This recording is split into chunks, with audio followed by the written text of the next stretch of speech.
Morning walk থেকে ফিরছিলাম। একটা ফ্ল্যাটের টাওয়ারের সামনে একজন সিকিউরিটি গার্ড একজন মধ্যবয়স্ক ভদ্রমহিলার সঙ্গে গল্প করছিল। দেখে একটু দাঁড়িয়ে গেলাম। ছেলেটির বয়স কত, 25-26, হালকা স্কাই ব্লু ড্রেস পরা। সিকিউরিটি গার্ডের কথা শুনলাম, বুঝলাম ও রাতের পাহারাদার নয়, ওর ডিউটি দিনে। সম্ভবত তখনই ডিউটিতে এলো। ভদ্রমহিলা বললেন, কি সুজয়, কাজকর্ম সব গুছিয়ে তবেই এলে বুঝি, তাই না? মুখ টিপে হেসে বললেন, তোমার তো আবার অনেক কাজ সংসারে। সুজয় বেশ আনন্দের সহিত বলল, এই তো বাসন মাজা, ঘর মোছা, টিফিন খেয়ে এলাম।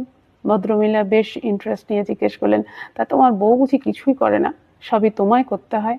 আহারে। সুজয় বিস্মিত হয়ে বলল, করে না মানে? ওই তো সব করে। এই তো টিফিন, পাউরুটি, টোস্ট সবই বানালো, ডিম সিদ্ধ করলো, দুপুরের ভাত তরকারি সব সেরে আমার টিফিন গুছিয়ে তবেই ও বেরোয়। আসলে কাকিমা, ও তো আয়ার কাজ করে, তাই সারাদিন প্রচুর খাটুনি যায়। আমি তো এই গেটের সামনে চেয়ারে বসে থাকবো, সারাদিনই কাজ নেই কোনো, বসে বসে ঝিমোবো আমি। ছবি আগে ভোর 4টের সময় উঠে বাসন মেজে ঘর পরিষ্কার করে রান্না বসাতো। বিয়ের পর 1 বছর এরকমই চলেছিল। আমি তখন এত বুঝতাম না। তারপর একদিন মনে হলো, ও তো হসপিটালে ঢুকে গেলে আর রেস্ট পায় না। এর বাচ্চা কাঁদছে, ওই পেশেন্টের যন্ত্রণা হচ্ছে, এর প্যান বেড লাগবে, এসব সামলাতে সামলাতে বেচারি ক্লান্ত হয়ে যায়। আবার বাড়িতে এসে এত কাজ, আমি তো সত্যি বলতে রেস্টেই থাকি। তাই ওকে আরো ঘন্টাখানেক ঘুমোতে দিই এখন।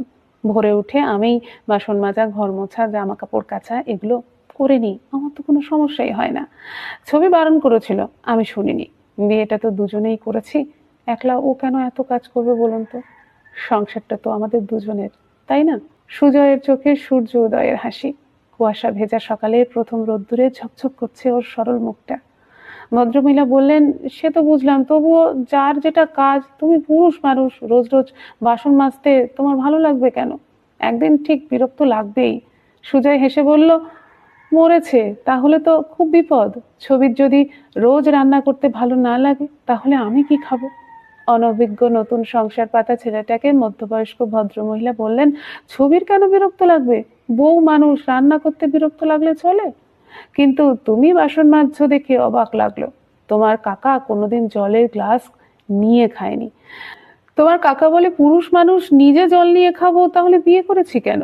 সুজয় সরল বিশ্বাসে বলল, কেন কাকিমা, কাকা কি অসুস্থ? হাতে পায়ে কি কোনো সমস্যা আছে কাকার? ফিজিওথেরাপি করাতে পারেন, এতে কিন্তু ফল হয়। অনেকের কিন্তু উপকার হয়েছে এই মেসেজে। কাকিমা বিরক্ত মুখে বলল, অসুস্থ কেন হবে? তোমার কাকা মেয়েদের মতো সংসারের কাজ করেন না, বুঝেছো? সুজয় হেসে বলল, আমার বাবাকেও দেখতাম ভোরে উঠে মাকে চা হাতে ডাকতে, আবার চাকরিও করতো। কই, কখনো তো কেউ তাকে মেয়ে মানুষ বলে ডাকেনি। ভদ্রমহিলা সুজয়কে আর বৃথা বোঝানোর চেষ্টা করলেন না।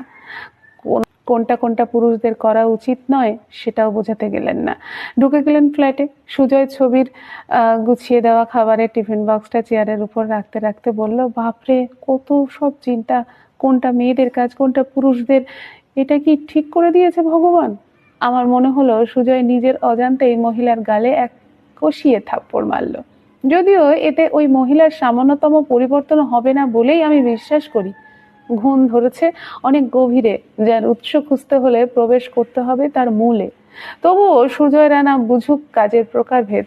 গল্প হোক ভালোবাসার, গল্প হোক বোঝাপড়ার, গল্প বাঁচুক জীবন নিয়ে।